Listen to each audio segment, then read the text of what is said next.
आज फिर से होम टैब के अंदर अब हम आज क्या करेंगे। होम टैब के अंदर फिर से हमने स्टाइल करना है। मीन्स पहले हमने क्लिपबोर्ड कर लिया, देन फ़ॉन्ट कर लिया, देन पैराग्राफ कर लिया, देन इसके बाद हम क्या करेंगे, स्टाइल करेंगे। देखो स्टाइल होता क्या है, स्टाइल का मतलब क्या है कि जैसे ना अब हम कोई भी टाइप कर रहे हैं, जैसे हमने कल RAND bracket on and of किया, एक नॉर्मल स्टाइल है राइट।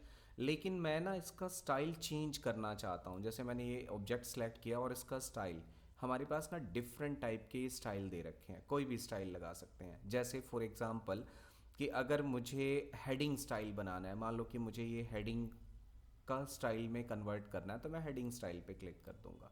इसका बेनिफिट क्या है कि जहाँ जहाँ आप हेडिंग बनाओगे ना, वो हेडिंग स्टाइल आप अप्लाई कर सकते हो। हेडिंग भी कई तरह की होती हैं। अगर हेडिंग 2 यूज़ करोगे तो क्या होगा, थोड़ा सा छोटा आएगा, स्मॉल आएगा, ठीक है, कलर स्टाइल जो भी आपने ले रखा है। अगर आप हेडिंग 3 करोगे तो थोड़ा सा और छोटा हो जाएगा। तो 3 तरह के हेडिंग स्टाइल्स हैं। ये थोड़ा सा हाइट इसकी ज़्यादा है, देन स्मॉल, देन उससे स्मॉल, ठीक है। और हेडिंग 4 करोगे तो देखो ये 4 तरह की हमें हेडिंग स्टाइल दे रखी है, ठीक है। नॉर्मल से नॉर्मल आ जाएगा। अगर मैं डायरेक्टली हम अब किसी भी मैटर को सिलेक्ट करके उसका स्टाइल क्या कर सकते हैं, चेंज कर सकते हैं, ठीक है। यहाँ से आप अपना खुद का स्टाइल भी बना सकते हो। अगर आप चाहते हो कि भाई ना मुझे एक नया स्टाइल बनाना है, तो मैं स्टाइल भी बना सकता हूँ। ये लिखा हुआ है क्लियर फॉर्मेटिंग। ये क्या है, क्लियर फॉर्मेटिंग का मतलब क्या है, जैसे मैंने ये सिलेक्ट कर दिया और यहाँ से स्टाइल में एक ऑप्शन आता है क्लियर फॉर्मेटिंग। तो जो भी स्टाइल हमने अप्लाई किया है उसकी फॉर्मेटिंग को हम हटा सकते हैं। फॉर्मेटिंग अगर मैं यहाँ से क्लियर फॉर्मेटिंग करता हूँ तो, ठीक है। अब आता है हमारे पास, अगर मुझे अपना खुद का स्टाइल बनाना है तो मैं स्टाइल कैसे बनाऊंगा। आप क्या करोगे, यहाँ पे चेंज स्टाइल में ऑप्शन है हमारे पास। ये देखो अलग अलग तरह के स्टाइल्स हैं, मैं खुद का भी बना सकता हूँ। यहाँ से राइट क्लिक करके भी आप देख सकते हो, किसी स्टाइल का नाम भी बदल सकते हो, ठीक है। नया भी बना सकते हो। तो मैं नया बनाने के लिए कहाँ पे जाऊँगा, मॉडिफाई स्टाइल के अंदर, ठीक है। इसका नाम मैं खुद का अपना भी दे सकता हूँ। जैसे मान लो कि ये नेम हेडिंग्स हैं, मैंने यहाँ पे रख दिया राम, मैंने राम डिफाइन कर दिया। इसके अंदर मैं इसका साइज़ जो है 14 करना चाहता हूँ, तो वो ऑटोमेटिकली वैसा ही हो जाएगा। कलर कम्बिनेशन मैंने इसको दिस वन, तो मैं मॉडिफाई भी कर सकता हूँ। देन ओके किया मैंने, तो वो स्टाइल, ये राम स्टाइल है। ये देखो चेंज हो गया ना, कि भाई अपनी मर्जी से बार बार मुझे कहीं पे भी ये स्टाइल यूज़ करना है तो मैं राम स्टाइल को अप्लाई कर लूँगा। इसका बेनिफिट ये होता है कि भाई बार बार मुझे ना यहाँ से फॉर्मेट चेंज करने की ज़रूरत नहीं है। एक बार मैंने अपना कॉमन स्टाइल बना लिया, जहाँ जहाँ मैं मैटर लिखना चाहता हूँ वैसे क्या हो जाएगा, स्टाइल में कन्वर्ट हो जाएगा वो। कोई डाउट, समझ आया। अगर मुझे इस स्टाइल को रिमूव करना है तो मुझे क्या करना है, यहाँ पे रीनेम भी कर सकता हूँ, ठीक है। यहाँ रिमूव भी कर सकते हैं, लिखा हो ना review, remove from quick style gallery, हम यहाँ से रिमूव भी कर सकते हैं। तो वो राम वाला स्टाइल हट जाएगा। समझ आया, क्लियर हो गया पॉइंट। ये हमारे पास स्टाइल है। ज़्यादातर मैटर को अट्रैक्टिव बनाने के लिए स्टाइल बनाते हैं। अच्छा, चेंज स्टाइल में और भी ऑप्शन दे रखे हैं हमें। जैसे मैंने डिलीट कर दिया, equal to RAND bracket on and off लिखा, एंटर कर दिया। अब मैं इसे सिलेक्ट करता हूँ और यहाँ से मेरे पास ऑप्शन क्या है, सेट स्टाइल। ये देखो एलिजेंट style, fancy style, normal, modern, simple. कई बार क्या होता है, जैसे 2010 और 2003 में डिफरेंस देखो। 10 में ना थोड़ा सा गैप ज़्यादा आ रहा है और 3 में कंडेंस्ड और मैटर का साइज़ बड़ा आ रहा है। तो हमें इन तरह के स्टाइल्स को भी यूज़ करना हो तो हम यहाँ से कर सकते हैं। ये डिफरेंट स्टाइल्स हैं। भाई मुझे अपना पैराग्राफ जो मैंने ये राइट किया हुआ है उसका स्टाइल कैसे चाहिए, ये अप्लाई करेंगे, वैसा अप्लाई हो जाएगा। तो ये स्टाइल ऑप्शन है। कोई डाउट है, समझ आया। यहाँ से स्टाइल, कलर कॉम्बिनेशन कब काम करता है, जब हम यहाँ से कलरफुल स्टाइल लेंगे तब कलर कॉम्बिनेशन काम करेगा। अब मैंने कोई कलरफुल स्टाइल तो लिया नहीं है आपने, ठीक है।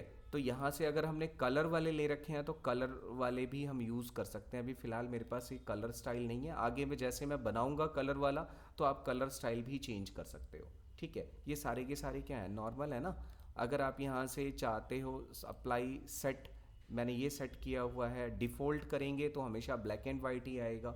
ये अलग अलग हमारे पास स्टाइल्स हैं, कुछ भी आप अप्लाई कर सकते हो, ठीक है। अब ये मैंने कलर इसका बदलना है तो ये देखो यहाँ से कलर कम्बिनेशन है। जो भी आप कलर लेना चाहोगे आप कलर ले सकते हो। देखो जैसा भी देख रहे हो आप, colour different different colour change हो रहे हैं, माइनर से देख हो रहे हैं ना चेंज। ये दिस वन है। तो ये स्टाइल था हमारे पास। फ़ॉन्ट स्टाइल चेंज करना हो तो ये अलग अलग तरह के फ़ॉन्ट स्टाइल हैं, डायरेक्टली आप यहाँ से अप्लाई कर सकते हो। ठीक है, अगला क्या है हमारे पास, ये पैराग्राफ स्पेसिंग के लिए है, टाइट, वेरी टाइट। पैराग्राफ कैसे चाहिए आपको, स्प्रेड चाहिए, ओपन चाहिए, टाइट चाहिए, कॉम्पैक्ट मीन्स सिकुड़ा हुआ चाहिए, नो पैराग्राफ स्पेस, पैराग्राफ के बीच कोई स्पेस नहीं चाहिए, ट्रेडिशनल बाय डिफ़ॉल्ट होता है ये अलग अलग हमारे पास ऑलरेडी बिल्ट है। ये जो भी जितना भी पैराग्राफ के बीच आपने गैप देना है, यहाँ से डायरेक्टली पैराग्राफ स्पेसिंग में जाके आप क्या कर सकते हो, अप्लाई कर सकते हो।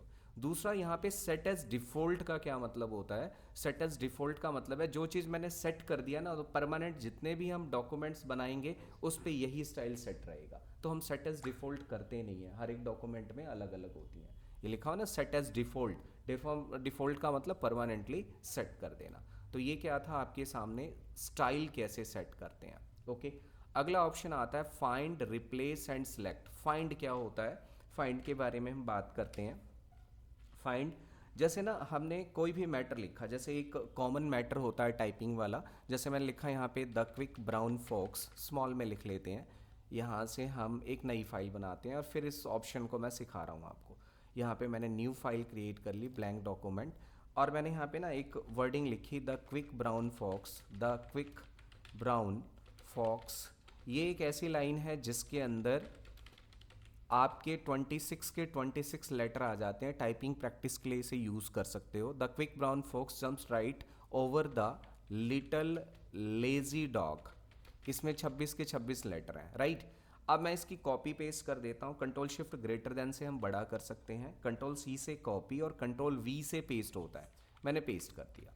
अब मैं ना इसमें फाइंड करना चाहता हूँ, तो फाइंड के लिए हमारे पास ये कमांड है फाइंड। फाइंड व्हाट, ये पूछेगा। Find, advance find and go to, कई ऑप्शंस हैं मेरे पास। मैं फाइंड में जाता हूँ। फाइंड में मुझे क्या फाइंड करना है, राइट कर देता हूँ। मैंने कहा कि मैं ब्राउन फाइंड करना चाहता हूँ। जितनी बार आप ब्राउन लिखोगे, ये देखो जितने भी ब्राउन थे सारे के सारे उसने मुझे फाइंड करके दे दिए। ये ब्राउन फाइंड कर दिया उसने। समझ आ गया, पर्टिकुलर कोई भी वर्ड हम फाइंड कर सकते हैं।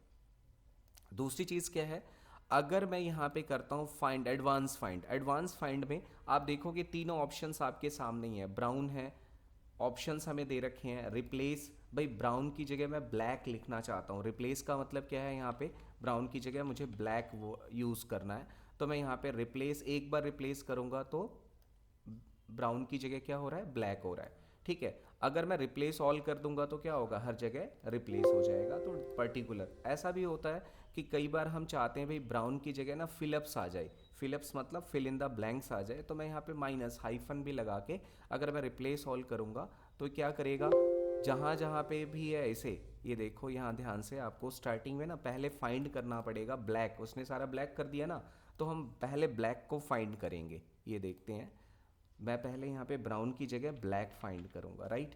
ये ब्लैक फाइंड कर दिया। नाउ अब हम रिप्लेस यहाँ से भी कर सकते हैं और एडवांस फाइंड में जाके भी रिप्लेस कर सकते हो आप। यहाँ से रिप्लेस ऑल कर दिया, तो जहाँ जहाँ हमारा क्या था, ब्लैक लिखा हुआ था, वहाँ पे हमने फिलअप्स बना लिया है।